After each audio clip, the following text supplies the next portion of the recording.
Bonjour à tous. Aujourd'hui, nous allons parler de la télévision et plus particulièrement de l'évolution des contenus qu'elle propose aux téléspectateurs. Car avant d'arriver à des programmes divertissants à l'extrême, la télévision s'est faite éducatrice des masses. Dans les années 1960 en effet, l'ORTF s'évertuait à démontrer que le petit écran jouait un rôle culturel. On retrouvait donc dans le programme de la première chaîne des émissions intitulées Télévision scolaire, mathématiques ou encore Initiation scientifique, technologie. Mais la culture passe aussi par une meilleure connaissance de la France, de ses villes et villages. Le langage alors utilisé est soutenu, l'élocution claire et la grammaire rigoureusement appliquée. Irène Chagnot propose Voyage sans passeport.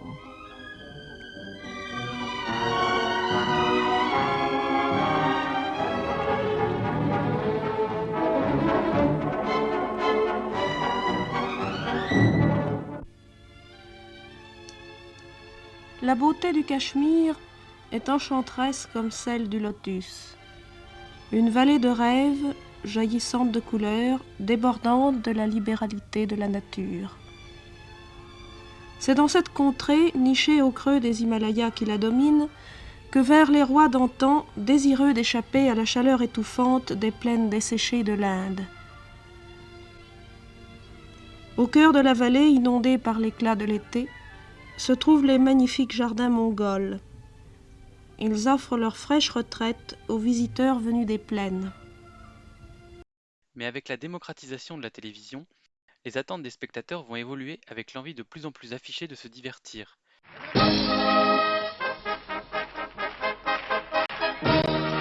Vous venez de voir La Piste aux étoiles. C'était une émission d'Hélène Margaritis présentée par Roger Lanzac et enregistrée au Cirque d'hiver Bouglione à Paris. Au cours de ce programme, vous avez pu voir les Trotter Brothers, Henri Dantès et les Tigres de Bouglione. La télévision doit devenir un loisir reposant d'une journée de travail. Dès 1953, un téléspectateur se plaignait en ces termes. Trop de leçons, nous ne sommes plus à l'école. Ces plaintes vont avoir d'autant plus d'écho qu'après mai 68, l'époque est au rejet de la culture bourgeoise et à la mise en concurrence des chaînes. Alors, dès les années 1970, la littérature et le théâtre ne seront plus proposés que dans des formats attractifs. Le vaudeville va devenir roi et l'émission littéraire Apostrophe va proposer des thèmes susceptibles de s'inscrire dans le débat public du moment. L'histoire, quant à elle, sera racontée à travers des films historiques qui dépaysent et distraient le public. L'objectif est donc désormais de distraire, mais aussi de sensibiliser aux problèmes sociaux et à la promotion des cultures modernes. En cela, les magazines d'actualité, comme le Quatrième Mardi, vont jouer un rôle en parlant par exemple de l'arrivée massive de citadins à la montagne. Mais ce sont surtout les feuilletons qui vont jouer ce rôle, en parlant beaucoup de la jeunesse et de ses tourments. À travers le feuilleton Le Jeune Fabre, tout comme Jannick Aimé, le téléspectateur s'identifie facilement à héros qui mènent une vie simple et douce.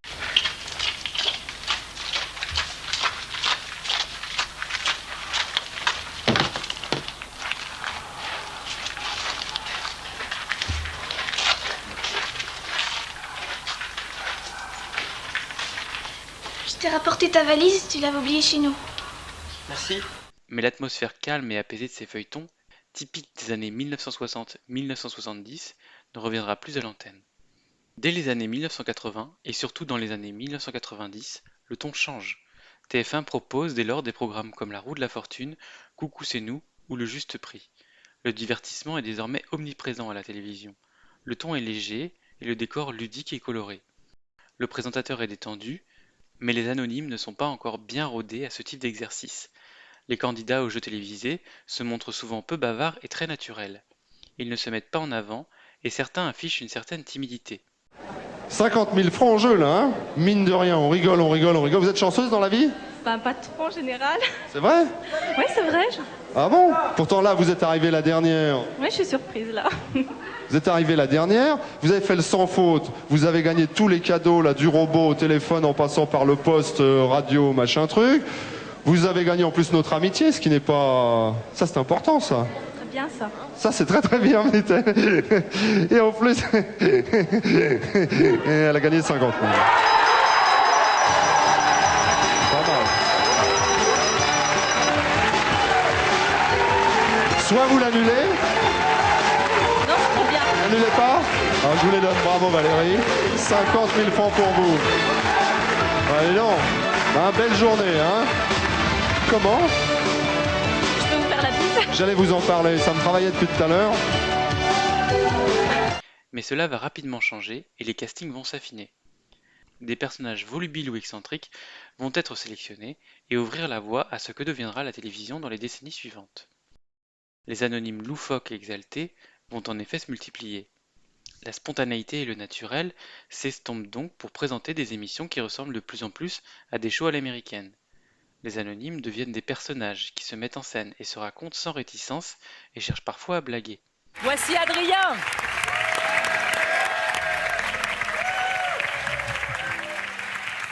Quand j'ai dit que vous étiez oscarisé, je n'ai pas menti. Ah non, c'est vrai. Vous êtes oscarisé. Oui, tout à fait. J'ai Alors- reçu 3 Oscars Ah, dans ma carrière cinématographique alors, pour pour le film de guerre Dunkerque Dunkerque. de Christopher Nolan. Oui, bah oui. Donc, en fait, moi, je suis de Dunkerque. Voilà. Oui. Et Et déjà c'est un Oscar. ouais, déjà, ouais. Non, mais c'est bien Ça d'être fait de 4. Dunkerque. Ça fait 4. 4 Oscars, ouais. Ouais. Dunkerque, Oscar. Et donc, Christopher Nolan, il est venu dans notre petite ville et il a voulu des figurants pour son film sur l'opération Dynamo. C'est une opération qui s'est passée pendant la Seconde Guerre mondiale. Et D'accord. donc, du coup, moi, j'ai dit bonjour, moi, je veux être soldat anglais.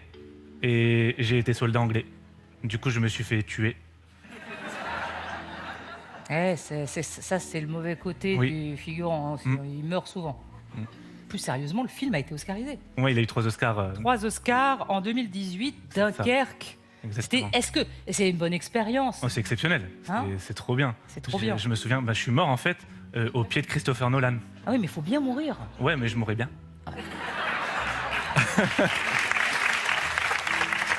Cette évolution qui favorise la captation du téléspectateur offre un plaisir immédiat bien connu des émissions de télé-réalité.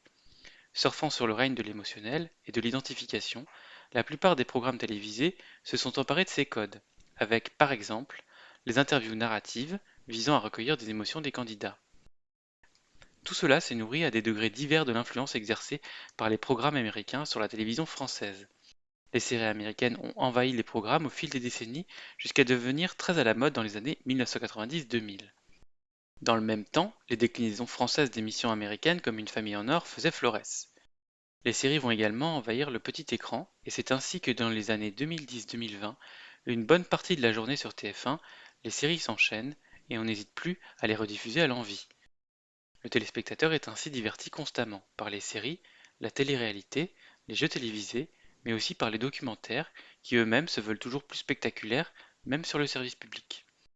La lenteur et l'austérité des documentaires d'autrefois ne correspondent plus aux besoins de stimulation des esprits d'aujourd'hui. Les interviews sont plus personnelles afin que chacun s'identifie. L'esthétique est travaillée et le tout scénarisé. Il faut désormais que tout passe sous le prisme de l'émotion, quitte à perdre en objectivité et en rationalité. D'autant plus qu'à la télévision, le débat d'idées a quasiment disparu.